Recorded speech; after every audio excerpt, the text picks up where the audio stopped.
Hello guys, welcome to my YouTube channel. My name is Harjeet Kaur. हम कर रहे हैं लूसेंट जीके के ऑब्जेक्टिव क्वेश्चंस, जिसमें हमारा ज्योग्राफी सब्जेक्ट चल रहा है और इसमें हम रीजनल ज्योग्राफी से रिलेटेड क्वेश्चंस आज डिस्कस करेंगे। रीजनल ज्योग्राफी से रिलेटेड पहले के 60 क्वेश्चंस हम ऑलरेडी डिस्कस कर चुके हैं। आज हम शुरू करेंगे क्वेश्चन नंबर 61 से। तो क्वेश्चन है, assertion the equatorial regions of the world provide favourable environment for plants but not for man. अब ये जो इक्वेटोरियल रीजन है, इक्वेटोरियल रीजन में आपने देखा होगा घने जंगल है, तो वहां पे प्लांट्स के लिए जो इन्वायरमेंट है वो तो सही है, लेकिन मैन के लिए सही नहीं है। बिल्कुल सही स्टेटमेंट है। क्यों सही नहीं है? क्योंकि वहां की जो सॉइल है ना, उसमें इतने ज्यादा न्यूट्रिएंट्स नहीं है। वहां पे कोई एग्रीकल्चर नहीं हो सकता, कोई इकोनॉमिक एक्टिविटी ज्यादा नहीं हो सकती, इसीलिए जो वहां का इन्वायरमेंट है वो मैन के लिए सही नहीं है। रीजन क्या दिया है इन्होंने? The average annual rainfall of temperature in region is very small. अब देखो, जो इक्वेटोरियल रीजन में एनुअल रेंज ऑफ टेम्परेचर है वो बहुत ही कम होती है, 3 डिग्री सेल्सियस है। Average annual range of temperature का मतलब क्या होता है? जो दिन रात का टेम्परेचर होता है, सॉरी एनुअल रेंज है, वो डायर्नल रेंज होती है दिन रात वाली। एनुअल रेंज मतलब पूरा साल में जो टेम्परेचर है उसमें ज्यादा वेरिएशन नहीं आती, सारा साल जो टेम्परेचर है ऑलमोस्ट सेम ही रहता है इक्वेटोरियल रीजन में। अप्रोक्सीमेटली 3 डिग्री सेल्सियस का डिफरेंस आता है, इससे ज्यादा टेम्परेचर में डिफरेंस इक्वेटोरियल रीजन में नहीं आता, चाहे वहां पे जनवरी का महीना हो या फिर जुलाई का महीना हो, तो टेम्परेचर वहां पे ऑलमोस्ट सेम ही रहता है। राइट तो रीजन वाली स्टेटमेंट जो है ये भी करेक्ट है, बट ये इंडिविजुअली करेक्ट है, असर्शन की करेक्ट एक्सप्लेनेशन नहीं है। तो आंसर आ जाएगा option A. Both A and R are true and R is not the correct, sorry and R is the correct explanation of A. Next, assertion tea is grown on the hill slopes of Southeast Asia। South east Asia के हिल slopes पे T grow होती है, T की खेती होती है। क्यों? क्योंकि वहाँ की जो हिल स्लोप्स है, वहाँ की हिल स्लोप्स पे टी की कल्टीवेशन होती है। हिल स्लोप्स पे क्यों होती है? क्योंकि वहाँ पे वाटर लॉगिंग कंडीशंस नहीं होती, क्योंकि जो टी की कल्टीवेशन होती है उसके लिए जो स्टैंडिंग वाटर नहीं चाहिए, उसके लिए पानी तो चाहिए, लेकिन वो जो पानी है वो स्टैंडिंग नहीं होना चाहिए, वाटर लॉक्ड कंडीशन नहीं होनी चाहिए। तो इसीलिए जो टी की कल्टीवेशन है वो हिल स्लोप्स पे होती है।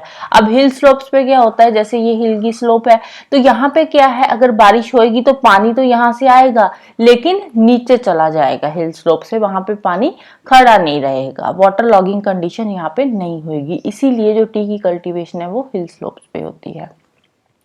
यहाँ पे रीजन क्या है? The slopes are easily terraced for tea cultivation.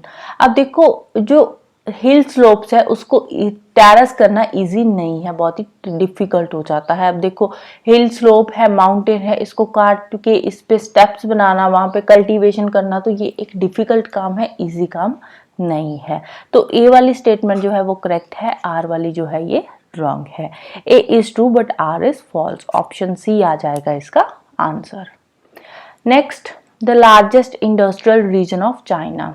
China का सबसे बड़ा इंडस्ट्रियल रीजन कौन सा है? वो है साउथ मंचूरियन। तो ऑप्शन डी आ जाएगा इसका answer. Next, the main producers of coffee in Africa. Africa में कॉफी की प्रोड्यूसर कंट्रीज कौन सी है? जो मेन प्रोड्यूसर है कॉफी की वो है Angola, Ivory Coast and Uganda. तो ऑप्शन सी आ जाएगा इसका answer. Next, assertion in Africa coastal lowlands are few and small in extent. बिल्कुल सही स्टेटमेंट है। अफ्रीका में जो कोस्टल लोलैंड्स है बहुत ही कम है, इसका जो एक्सटेंट है कोस्टल लोलैंड्स का इतना ज्यादा नहीं है। क्यों? क्योंकि जो अफ्रीका कॉन्टिनेंट है वो सारा का सारा कॉन्टिनेंट ही एक प्लेट्यू कॉन्टिनेंट है, जिसके चलते हुए वहां पे लोलैंड्स कम है। रीजन क्या दिया है इन्होंने यहाँ पे? Africa is a plateau continent as nearly all the continent lies above 300 metre elevation. तो बिल्कुल सही रीजन है। अफ्रीका एक प्लेट्यू कॉन्टिनेंट है और जितने भी कॉन्टिनेंट है ऑलमोस्ट सभी कॉन्टिनेंट्स की जो हाइट है, जो एलिवेशन है वो कितनी होती है? 300 मीटर से ज्यादा ही होती है। तो इसीलिए अफ्रीका में कोस्टल लोलैंड्स कम है। तो आंसर आ जाएगा option A. Both A and R are true and R is the correct explanation of A. Next, consider the following ports: Gibraltar, Colombo, Singapore, Aden. The correct sequence of the location of ports along the Mediterranean Sea, Red Sea Ocean route from London to Yokohama. London से योकोहाम जाना है Mediterranean red सी के रास्ते से होते हुए। तो ये जो इन्होंने यहाँ पे पोर्ट्स बता रखे हैं, इनका करेक्ट सीक्वेंस क्या है।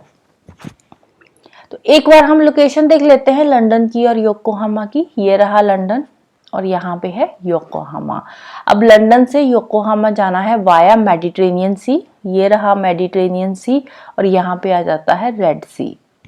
तो पोर्ट्स सबसे पहले यहाँ पे आएगा जिब्राल्टर पोर्ट। ठीक है, यहाँ पे कौन सा आ जाएगा, जिब्राल्टर पोर्ट। जिब्राल्टर पोर्ट के बाद यहाँ पे आ जाता है एडन। ठीक है, यहाँ पे एडन पोर्ट और यहाँ पे आ जाएगा कोलंबो पोर्ट। श्रीलंका के पास कोलंबो पोर्ट आ जाएगा और यहाँ पे आ जाएगा सिंगापुर।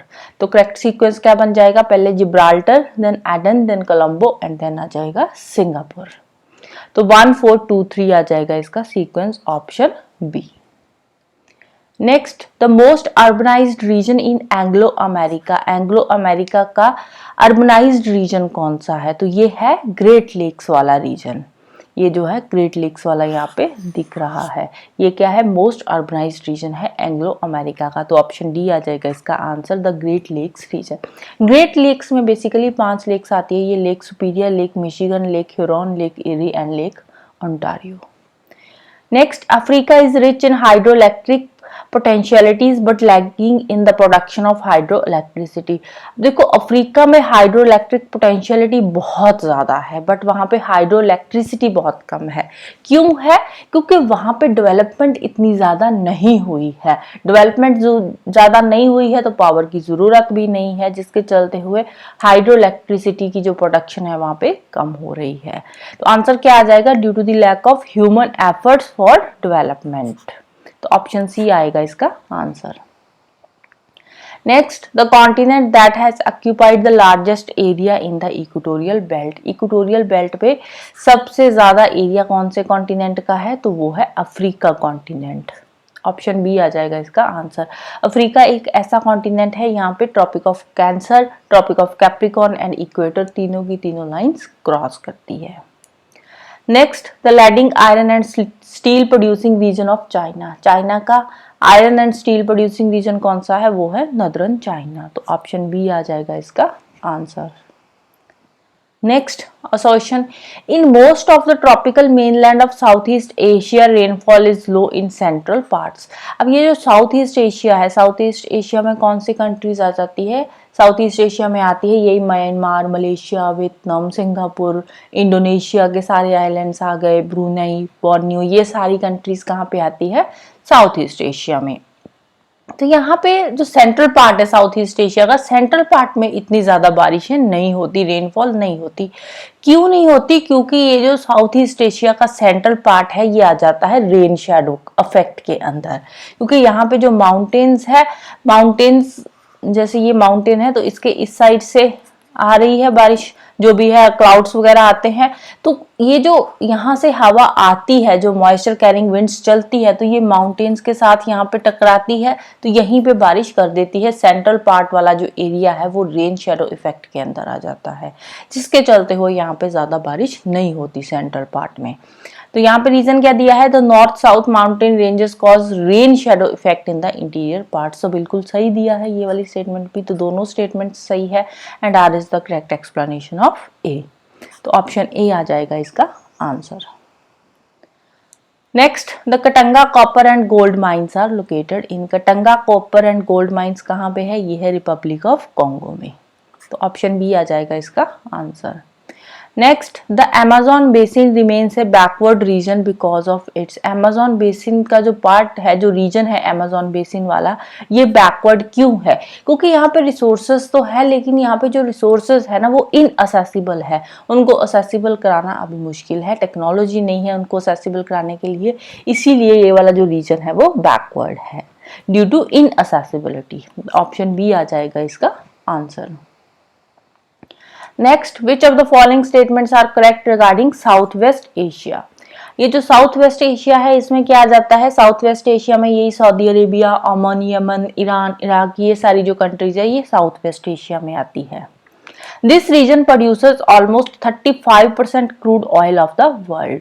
अब ये जो साउथ वेस्ट एशिया की कंट्रीज है ये वर्ल्ड का 35% क्रूड ऑयल प्रोड्यूस करती है, बिल्कुल सही स्टेटमेंट है। सेकेंड क्या है, the crude oil is mostly refined at Abadan and Kirkuk. Crude oil जो है इसको रिफाइन करने की फैक्ट्रीज कहाँ पे है, अबादन एंड किरकुक में है। किरकुक कहाँ पे है, इराक में। अबादन कहाँ पे है, ईरान में। तो यहाँ पे इसको रिफाइन किया जाता है। It is mostly exporter to east Asia. East Asia में यहाँ पे इस ऑयल को एक्सपोर्ट किया जाता है, which is a wrong statement. अब यहाँ पे जो ऑयल प्रोड्यूस होता है वो बाकी की कंट्रीज में भी एक्सपोर्ट होता है, सिर्फ ईस्ट एशिया की कंट्रीज में ही एक्सपोर्ट नहीं होता। Pipelines are the main mode of transport. अब ये जो ऑयल ट्रांसपोर्ट किया जाता है वो मेनली पाइपलाइंस के थ्रू ही ट्रांसपोर्ट किया जाता है, राइट। तो आंसर आ जाएगा 1, 2 and 4, option A. Next, which one of the following pairs of countries and their capitals are correctly matched? Jordan की कैपिटल क्या है, अम्मान, बिल्कुल सही है। लेबनान की बीरत है, बिल्कुल सही है। सीरिया की दमस्कस है, बिल्कुल सही है। यमन की एडन है। ये एडन जो है यहाँ का एक शहर है, इसकी कैपिटल नहीं है। यमन की कैपिटल क्या है, यमन की कैपिटल है सना। तो आंसर आ जाएगा 1, 2 and 3, option B. Next, which one of the following regions is culturally closer to India but ethnically related to China? कौन सा रीजन है, ये है साउथ ईस्ट एशिया वाला रीजन। जो साउथ ईस्ट एशिया का रीजन है ये कल्चरली तो इंडिया से मिलता जुलता है बट एथनिकली ये चाइना से रिलेटेड है, चाइना से मिलता जुलता है, राइट। नेक्स्ट है Lake Van is situated in. Lake Van कहाँ पे है, कौन सी कंट्री में है लेक वैन, तो लेक वैन है टर्की में। तो ऑप्शन डी आ जाएगा इसका आंसर। अब देखो इसको कैसे याद रख सकते हो, Lake Van Turkey, Turkey means तुरना, ऐसे आप कर सकते हो, टर्की तुरना, ठीक है, तुरना नहीं है, वैन से जाना है। तो लेक वैन कहाँ पे है, टर्की में है। Next, which one of the following cities does not lie on the shore lake Michigan. Lake Michigan कहाँ पे है, जो ग्रेट लेक्स है उसमें से एक लेक है लेक मिशिगन। लेक मिशिगन पे कौन कौन सी सिटीज है जो लाई करती है, शिकागो भी लेक मिशिगन पे है, गैरी भी लेक मिशिगन पे है, मिलवाकी भी लेक मिशिगन पे है, बट दुलुथ जो है ये लेक मिशिगन पे लाई नहीं करता। तो ऑप्शन डी आ जाएगा हमारा answer. Next, which one of the following agricultural pattern is not practised in western Europe. Dairy farming western Europe में होती है, बिल्कुल सही है। मिक्स्ड फार्मिंग वेस्टर्न यूरोप में होती है, बिल्कुल सही है। मार्केट गार्डनिंग भी वेस्टर्न यूरोप में होती है, बिल्कुल सही है।